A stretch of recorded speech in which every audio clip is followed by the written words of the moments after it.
and welcome back to my channel. Today I want to go over a question that I get asked quite often, which is getting piercings if you have tics. Now, a tic is defined as a compulsive or repetitive sound or movement that's oftentimes hard to control. And when we're talking about body piercing, we're talking about tics associated with movement. That could be a sound that also comes with a slight movement. It could be a full movement, such as moving your head, shrugging your shoulders, moving your arms, shaking, anything that's going to cause movement in the area.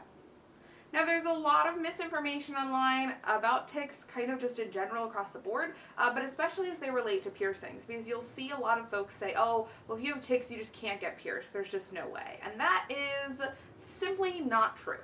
Now, to start, it's important to remember that tics come in a whole bunch of different varieties. They can be caused by different medical reasons, different disorders, even side effects from medications. Everyone who has tics or has something that causes them to tic will have a different experience with tics. For a lot of folks, they can control or suppress their tics for short periods of time, so they can hold in that need to tic or move for at least a couple of seconds up to a minute, which is generally long enough for us to do a piercing. And even for clients who aren't able to, there's ways to work around it. Now, of course, the first step is going to be to find a piercer who's educated in tics and comfortable working on a client with them. For me, when I work on clients with tics, I like to do a decent length consultation first, where we talk about what piercings we're doing, what the client's goals are, what experience they have with healing, the type of jewelry they want to wear. I just kind of like to sit down and talk with someone for about 10 to 15 minutes.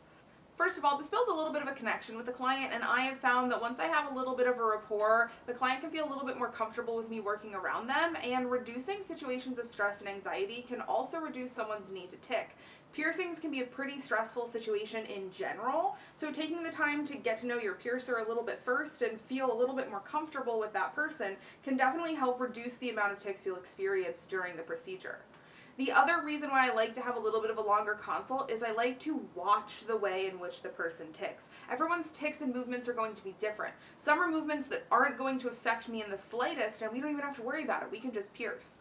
Some, however, are movements that could definitely cause a piercing to come out wrong or incorrect, and I need to take time as a piercer to figure out how I'm going to work around those movements. If someone is able to suppress their tics for long enough for me to safely do a piercing, which is truly like 60 to 90 seconds, if we're being honest, for me to do the piercing and just get either, ideally, the jewelry in, obviously, but just kind of a tool or a placeholder so there's not a sharp object in the person. I really don't need that much time. So for a lot of clients who have tics, they'll come to me, they'll let me know they're capable of suppressing their tics for a short period of time. We'll talk about everything. I'll do a test run where I'll just have them suppress for me for just as long as I would need to kind of do a piercing, and I'll just kind of do like a dry run. Once I'm sure that they're good, once they know that I'm good, we go ahead, we give them however much time they need to calm down and get ready, and then as soon as they're ready, we go ahead and we pierce while they're holding back those tics, and then I just kind of gently hold things in place through any tics that do happen once we're done, and we put the jewelry in, and it's awesome.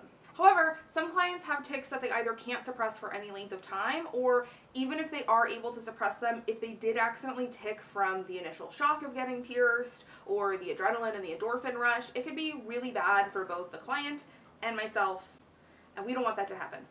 That's when we get creative with some workarounds. So I'm going to throw up a video from my TikTok of me working with one of my clients, Jasper, who is literally one of my favorite people ever. He's so wonderful. But this was one of the first piercings I did for him. It's a bridge piercing, and he had some pretty severe head movement tics, and I was very concerned, A, that if anything happened while we were working, this piercing would end up crooked. Bridges really require such precision to come out well, and B, with a bridge piercing, this is a needle very close to someone's eye, but also very close to my fingers, so there was a very high margin for error on this one were something to go wrong. I did a consultation with Jasper and saw how he ticked, and spent about a week working with my coworkers to plan how we would do this, so let's take a look. So a while back, I made a video about piercing clients with tics because some of you asked if I could, and I was like, yeah, totally. And a number of you commented and said, oh, that makes me really happy to hear you say, I've been denied service because I have tics for piercings and things like that, which broke my heart. So I did a bridge piercing, a very precision piercing for my client Jas tonight, and he was comfortable with me filming the workaround we figured out with his tics. So here we have Rob kneeling and providing his arms and shoulders as a brace so that I can rest the least amount of my body possible on Jazz. At our consultation, we were able to determine that this was really the only way that a bridge was going to work out. The presence of Rob's forearms and things like this helped Jazz with calming down his tics and helped them be less, and also allowed me to put my forearms and my elbows on Rob's shoulders, my body against Rob's back, so I had the least amount of contact with Jazz's face, which also helped with the tics. And here's his really cute photo from after. We love to see it.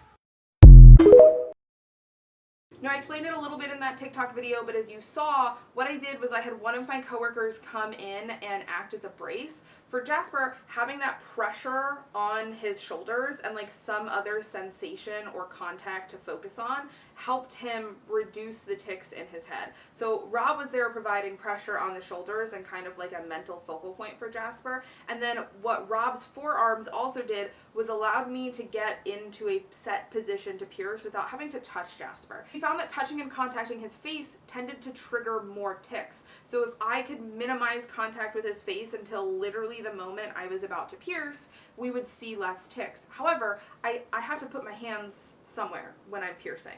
And normally when I'm doing a bridge, I'm resting it on someone's forehead or on the outside area next to their eyes, like right here. I couldn't do that in Jasper's incident. So Rob's arms also ended up being a brace point for me to be able to do that.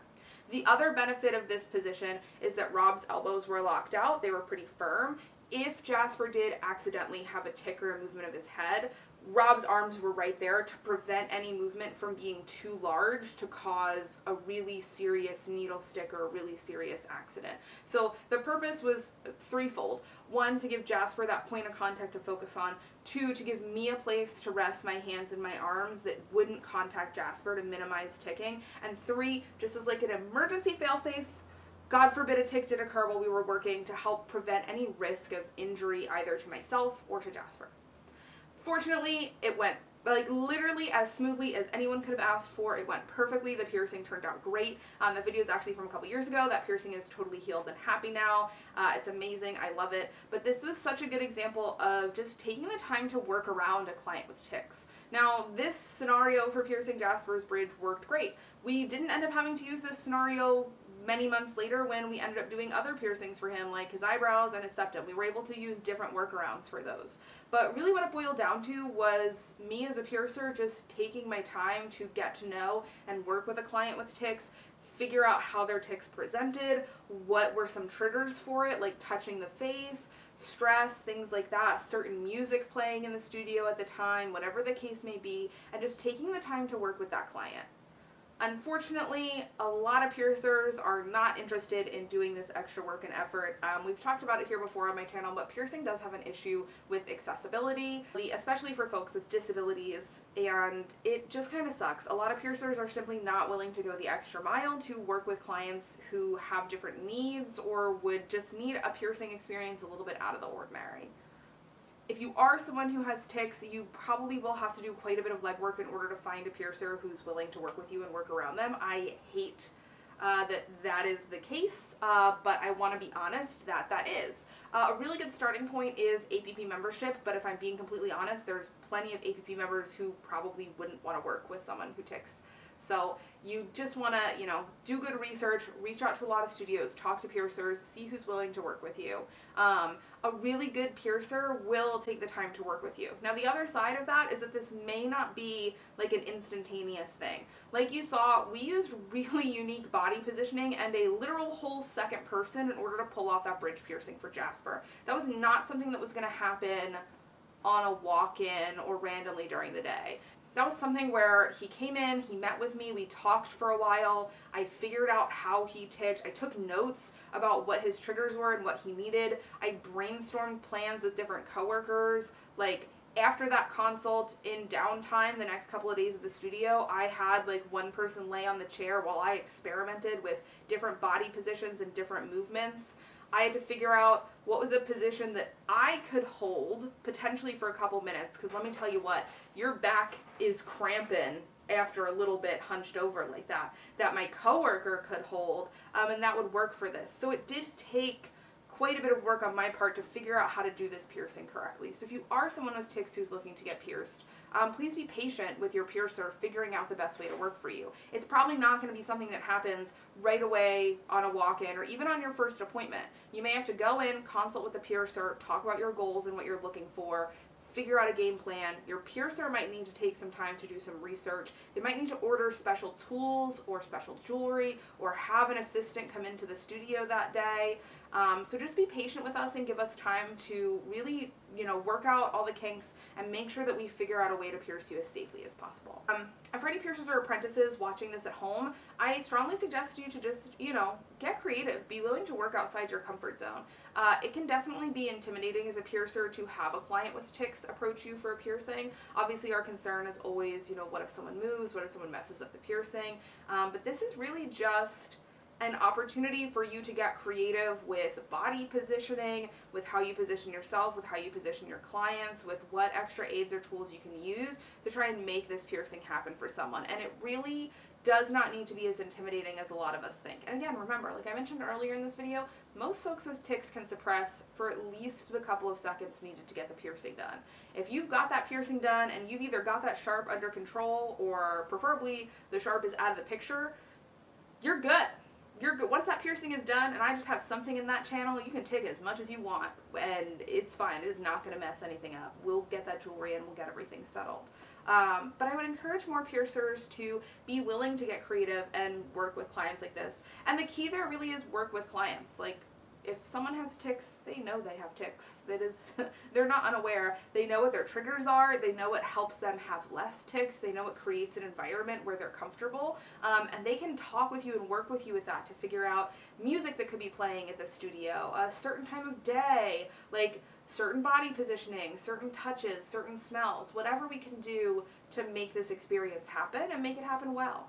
So if you are someone who has tics or someone you care about does and they're interested in body piercings, please know that piercings are absolutely for you, that you can definitely get pierced safely. It's really just a matter of finding a piercer who's experienced and willing to work with you and work with your tics and taking the time to really figure out what method or approach to piercing works for you. And that's going to look different client to client, and it's also going to look different piercing to piercing. I hope you enjoyed this video, and if you are someone at home who this video is relevant for or affects, I hope you know that you are loved, that you are wonderful, and that body modifications and body piercings are absolutely for you, regardless of what anyone on the internet or in your life says. If you like this video and you like the content I put out, please hit like and subscribe. Your support means the world to me, and I cannot wait to sit down and hang out with you again soon. Bye.